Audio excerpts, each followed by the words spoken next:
Assalomu alaykum hammaga. Salomatmisizlar? Sog'liklaring yaxshimi? Yaxshi yuribsizlarmi?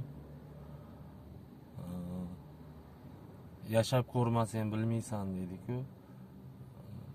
Menda podpischilar soni, o'sha obunachilar soni ko'payib qopti. Odam xursand bo'lar ekan. Yashab ko'rmaganingizcha bilmaysiz-ku, men birinchi marta boshimdan o'tkazyapman. Xursandman, podpischilar soni ko'payib, yaxshi fikrlar yozadigan insonlar mana ko'payib, xudo xolasa bir chiroyli narsalarni yozishyapti. Rahmat deyman hammalaringga. Qachonlardir bloger bo'laman deb niyat qilib ko'rganman. Keyin bloger bo'lmayman deb niyat ham qilib ko'rganman, lekin mana shu kanalda fikrlarimni, o'zimni qiziqtirgan masalalarni qo'yib boraveraman. Ko'rib, podдержка qilib tursalaring yomon joyi yo'q deb o'ylayman. Xudo xolasa mana Rossiyaga ketamanmi, Yevropaga ketamanmi, bir harakat qilib yuribman-ku. Qayerga borsam ham shu borib bir o'zbek diasporasi nima qilishga, tuzishga harakat qilaman-da endi men. Shu maqsadlarim. Xudo xolasa borib o'zbeklarimizni boshini o'sha yerlarda birlashtirib, bir-birimizga yordam berib, biz gapirib yuraveramizda. Mana Rossiyada ishlab yurgan paytlarimizda bolalarni, o'zbek bolalarning ichida shunaqa nima bor edi. Gap bor edi-da. Mabodo nima tojik qardoshlarimizdan birortasiga bir narsa bo'lib qoladigan bo'lsa, bularda yaxshi diasporasi bor. Bular bir-biriga yordam qiladi deb haligi havas qilib yuraverganmiz-da doim. Endi o'shalarda havas qilib emas, realniy hayotda qo'llab ko'ramiz. Qayerga borsam ham xudo xolasa shu insonlarni, o'sha yerda yurgan o'zbeklarni nima deydi, bir joyga yig'ib, jamlab, haligi bordi keldi qilib, oshlarni uyushtirib, men bu narsalarga juda ustaman-da. Shunaqa narsalarni tashkil qilib, xudo xolasa nima deydi, bir yomon narsa chiqmaydi mendan, faqat yaxshilikka. Nima kitobda nima yaxshi deb yozilgan narsa bo'lsa, men o'sha narsani yaxshi deb bilaman, yaxshi deb qabul qilaman. Kitoblarda aytilgan narsa bor. Birlashinglar, birlashgan odam o'zar, birlashmagan to'zar deyshadi. Bo'linganni bo'ri yer deyshadi. Mana shunaqa maqollarga kerak bo'lsa amal qilgan holda bir chiroyli bir hayot qurib, o'sha yerda mana Rossiyada ko'rganman, opalarimiz arzimagan pulga arzimagan ishlarni qilishadi.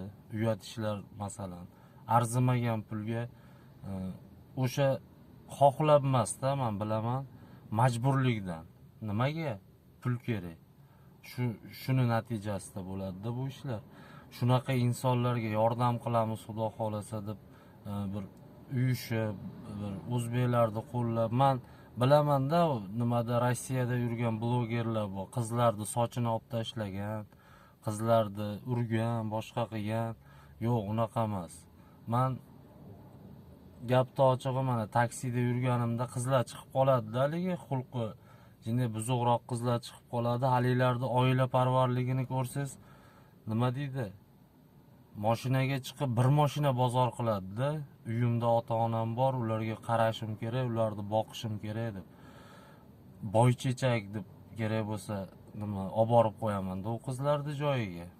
Mayli deyman, hayot shuni sanga ravo ko'ribdimi? Rizq shundan beribdimi? Ota-onam deb, bola chaqam deb boryapsanmi? Qilyapsanmi? Haligi topganing haloling bo'lsin deysizlar, nima deysiz? Shunaqa narsalar bo'lmasligi uchun xudo xolasa o'sha qayerga borsam ham qo'limdan kelgancha harakat qilib, opalarimizni, singillarimizni bir bor ko'rganman-da, yolg'iz o'zi chiqib ketgan, qayerga borishini bilmaydi, dugonasi bilan urushib qolgan, kvartiradan haydab yuborgan. Men karantin paytida Ufada bo'lganman, bitta o'zim yashaganman-da kvartirada. Men juda ko'p joylarga yozganman. Mabodo kimga joy kerak bo'lsa, kimga qanaqadir yordam kerak bo'lsa, yozinglar, man Ufadaman, shunaqa sharoitim, bitta kvartirada o'zim yashayman, hech narsa talab qilmayman deb yozganman. Xudo xolasa yana shunaqa ishlarni bir yo'lga qo'yib, ko'rib tursalaring, agar yaxshi tomonlarini ko'rib yaxshi desalaring, yomon tomonini ko'rib yomon desalaring, ularni ham qabul qilaman, faqat haqoratlarsiz. Haqoratlagan odamni onasidan tug'ilganiga pushaymon qilib yuboradigan haqoratlar menda bor. U kitobni ochsam, mani haqorat qilgan odam keyin chidalmaydi. Shuning uchun yaxshi bo'lib, mana men yomonlik ilinmayapman hech kimga, hech qanday yomonligim yo'q birovga. Man nima deydi? Kecha bittasi yozibdi-da, siz ham zakaz ishlayapsizmi, narx ko'tarilishiga odamlarni tayyorlayapsizmi deb. Yo'q, qani narx ko'tarilishiga xohlasangiz qarshi chiqing, men bitta ham qarshiligim yo'q. Siz qarshi chiqing, men qo'llab-quvvatlayman. Masalan, man o'zimni qiziqtirgan narsalar shu, insonlarga qo'limdan kelgancha o'zim tushungan narsalarni ko'rsatish. Men mana shuni to'g'ri deb bilaman. Siz nima deb o'ylaysiz? To'g'ri deb bilasizmi, yo'qmi degan narsani yetkazish xolos. Yo biror marta mana haq yo'l degan joyim yo'q. Unaqa deyishdan yiroqman. Kecha aytdim videoyimda, siz qanchalik gunohkor deb hisoblasangiz o'zingizni, men ham ehtimol shunchalik deb hisoblarman.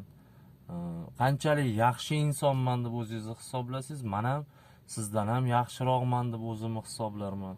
Shuning uchun haqoratlarsiz, shunchaki agar ko'ring, videolarimni yoqsa fikringizni bildiring, yoqmasa indamasdan chiqib keting. Menga hech haligi nimasi yo'q. Men aytdim-ku, ko'ruvchilar soni ko'paygani bu odamga motivatsiya bo'lar ekan xolosda. Men bir oy oldin video qo'yganimda bitta odam ko'rmaganda ham qo'yib yuraverganman-da. Nimaga? O'zim uchun deyapman, bu vlog o'zim uchun yuritganman. Mana yana bitta narsani aytib o'taman. O'sha qatga hijrat qiladigan bo'lsam ham, mana kanalim balki rivoj topar, balki ko'ruvchilar soni ortar, boshqa bo'lar. Men hech qachon reklama qo'ymayman, qumorda reklama qilmayman.